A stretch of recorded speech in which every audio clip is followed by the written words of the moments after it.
Hello, everyone. Welcome to the Better Health Education Series. And today we have Dermot from Ireland. Welcome. Morning, good morning from Galway in Ireland. So,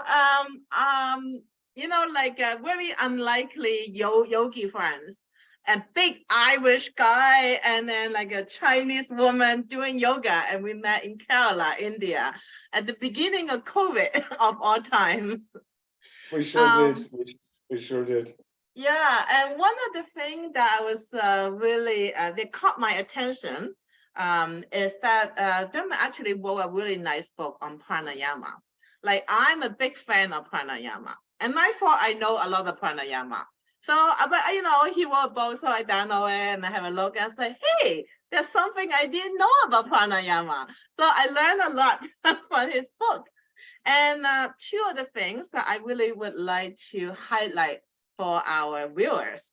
Now, I have never smoked a cigarette in my life, but I know lots of people that do smoke. And I know lots of people that have a very, very difficult time quitting smoking. And when I read his book, I say, what? He used to be a smoker and doing yoga? Like that was a shock to begin with.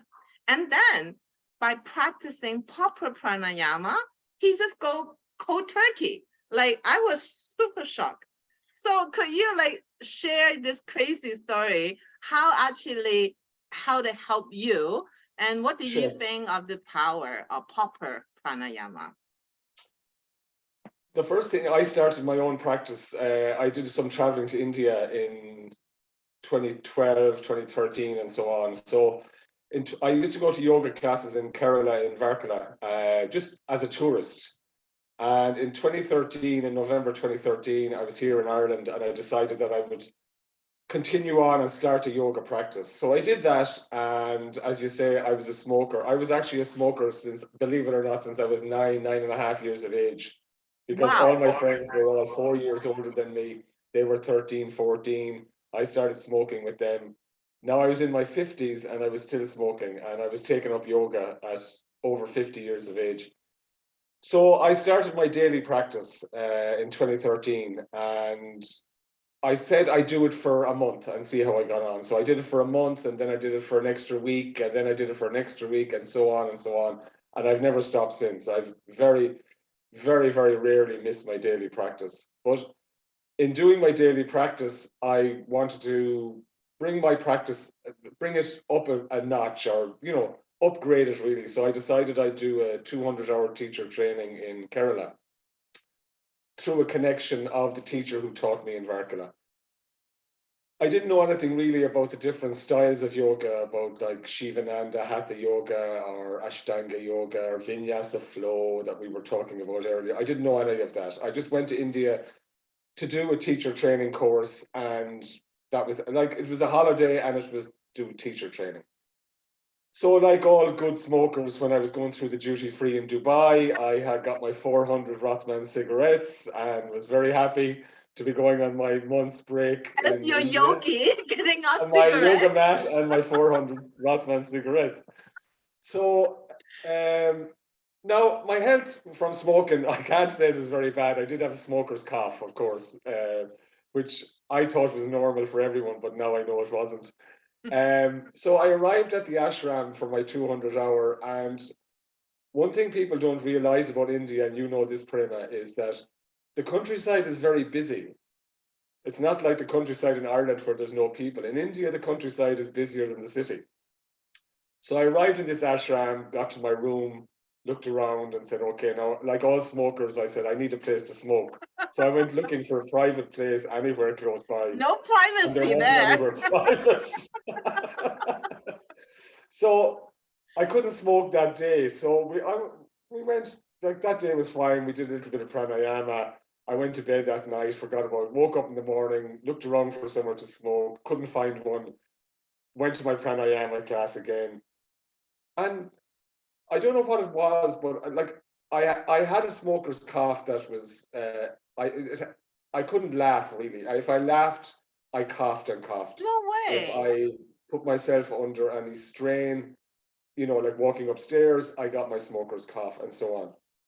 So I noticed after the third session of pranayama, like that would be 24 hours later, that suddenly my chest just seemed to be clearer.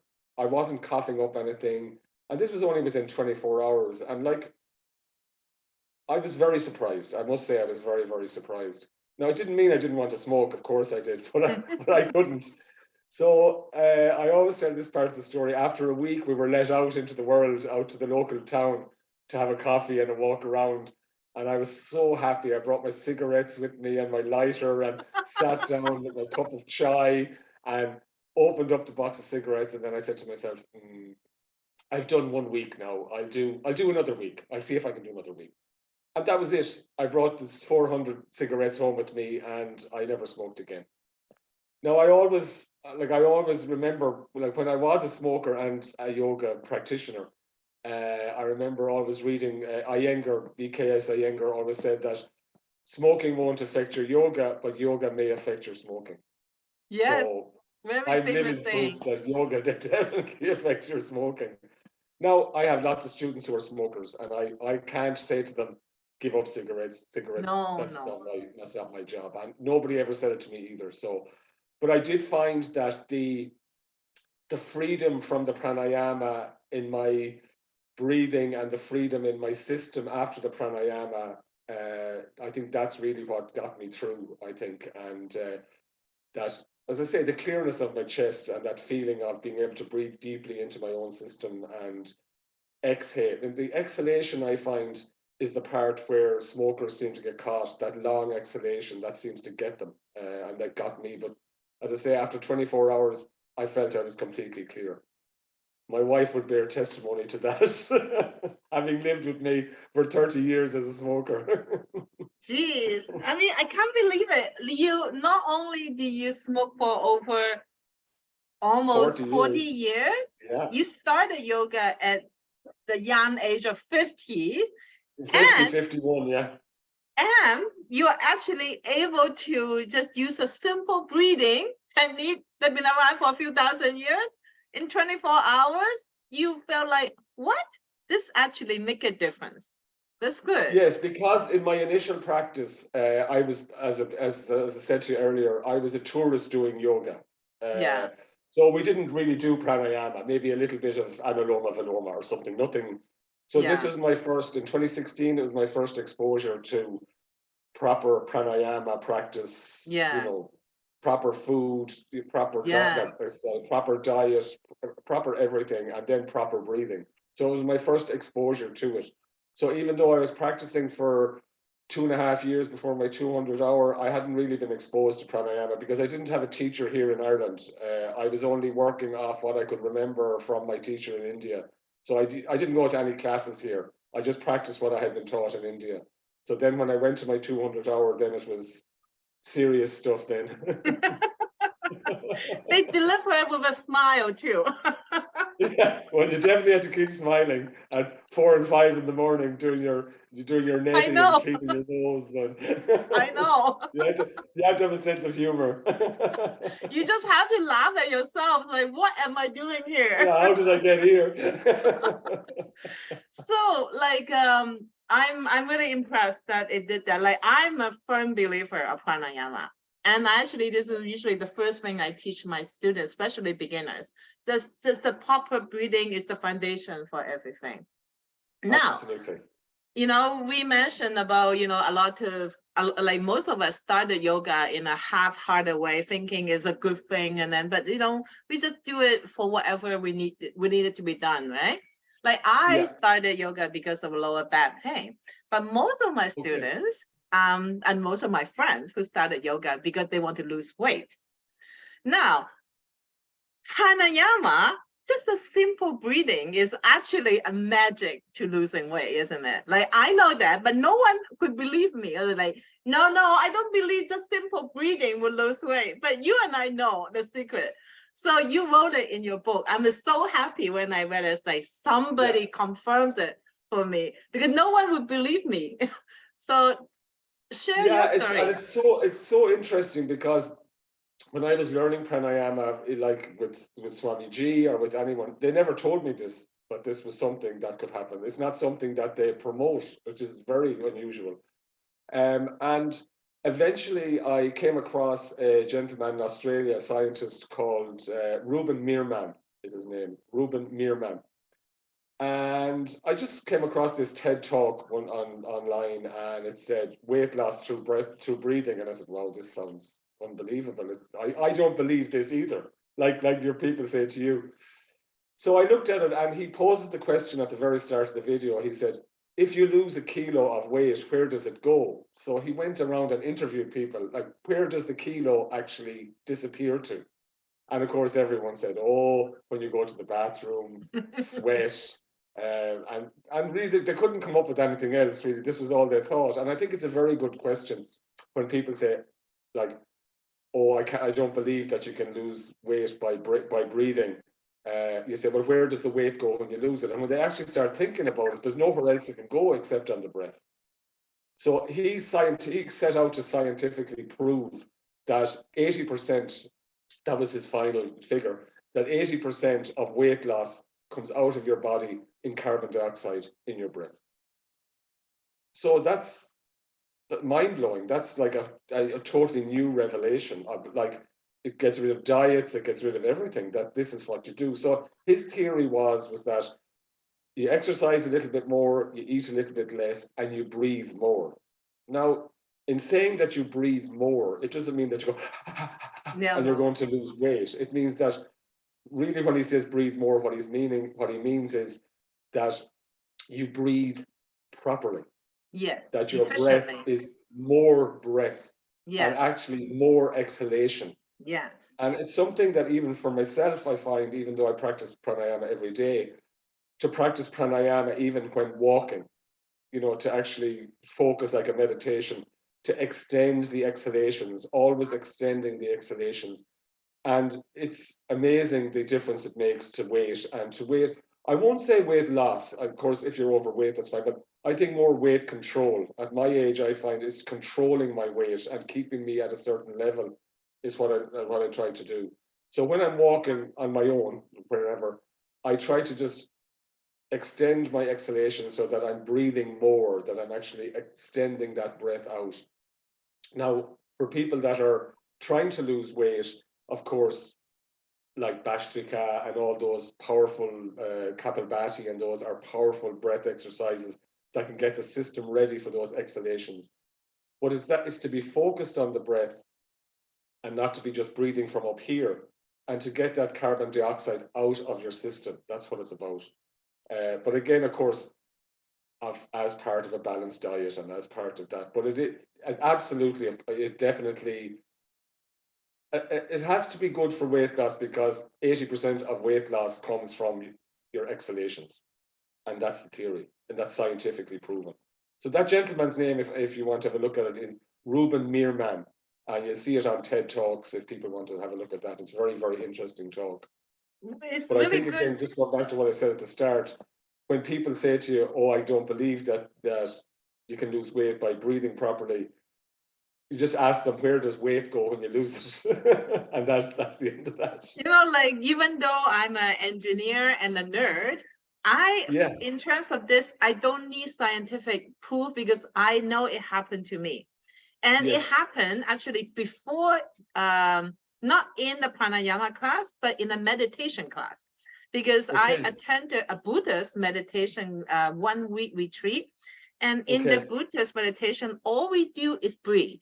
We just sat and breathe all day long. And we were just trying to focus on a slow breath. And because I started yoga, so I thought, okay, let us do the 1-to-2 ratio breathing. No one taught me, but I was in this camp and I was trying to sit still and try not to think. So I focused on my breath. Just sit. Like I was, and not even a whole week, like 5 days, I think. And after I went back to work, one of my friends, she's like a fitness enthusiastic. She come up to me and say, hey, what did you do? You lost weight. I'm like, I did? I was like, yeah, you did. I was like, are you sure? So I went to weigh myself, and I did. After sitting and eating for 5 days, I lost weight by breathing. No gym, no walking, no nothing. I just sat for 8 hours and breathe. Yeah, it's quite Yes. amazing. Yeah. So I like, think what it does, I think actually myself, personally, I find that as well, that with that, even the 1-to-2 ratio you're talking about, which I'd use myself, that it helps the digestive system as well. And yes. I think that's as well where the oxygenation of the whole system helps the digestion and it And the helps move the diaphragm food. moving up and down, massaging the organs. Exactly, exactly. So I find Yeah. that's a help as well, just to get the system kind of like a lot of people's system are very, very dead and what we'd say tamasic. So I think what it does is it gives a bit of more rajas into the system To move and things to the other way. a bit more excitement into the system and move stuff Yeah. through quicker and cleaner. So Yeah. Yeah. Yeah. that's it. Yeah, and I put that in my book, and actually it was one of the like any interviews I've ever done about my book. They've always said to me, "And what about weight loss and breathing?" People are always really happy to talk about that and surprised. So yeah, yeah. So as I say, that's there's a TED talk on it which you should have a look at. Yeah, but thank you for putting it in writing. Now I could point to it instead of saying just based on my personal experience. And I'm a Absolutely. firm believer of it. Now, speaking of, teaching yoga, both of us are in our 50s, and neither Yeah, of us look like those IG supermodels. But, we are yoga teachers because it helped us, right? yeah, Like I'm a yeah. super nerd, and you look like a guy that should be like pouring me some Guinness right now. Neither of us look like I yoga wish. teachers. The pub's open just at 11, so just a half an hour ago. So. Neither of us look like your commercially driven yoga teachers.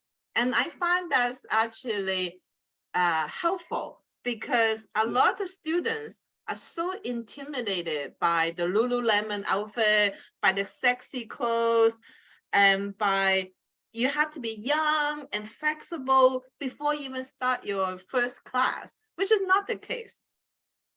Yeah, and as I said earlier, like I started my yoga practice, I was 51. So at that stage, you don't have anything to lose. As I say, a lot of the ego has left the building, hopefully, at the age of 51.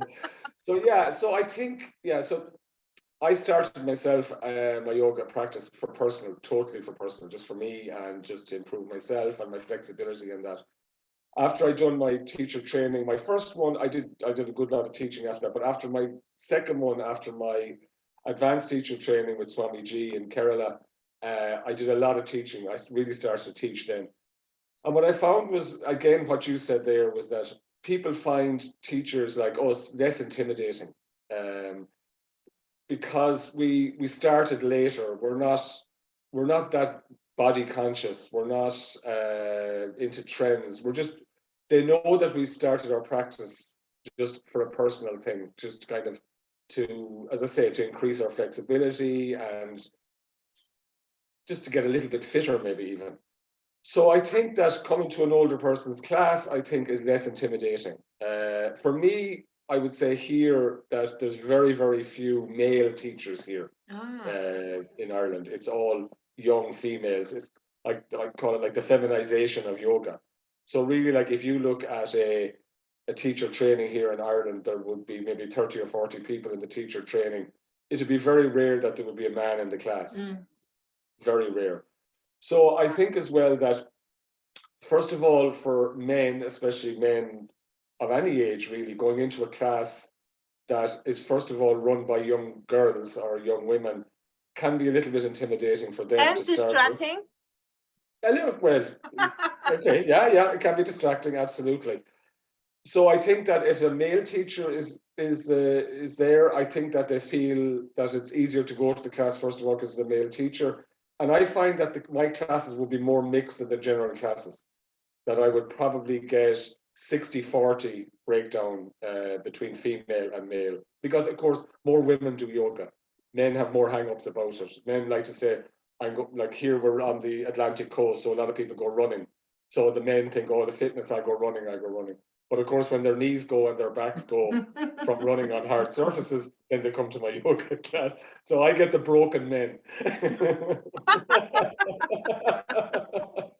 But they are brave. Having been a broken man myself, I can deal with no problem. But they are brave, broken men. So many men with so much ego, they would kill them before they would admit that they cannot touch their toes. Absolutely, absolutely. And I'll try to, as I keep emphasizing in my class that your yoga is on your mat. Outside your mat, you ignore everything. But it's very hard for people.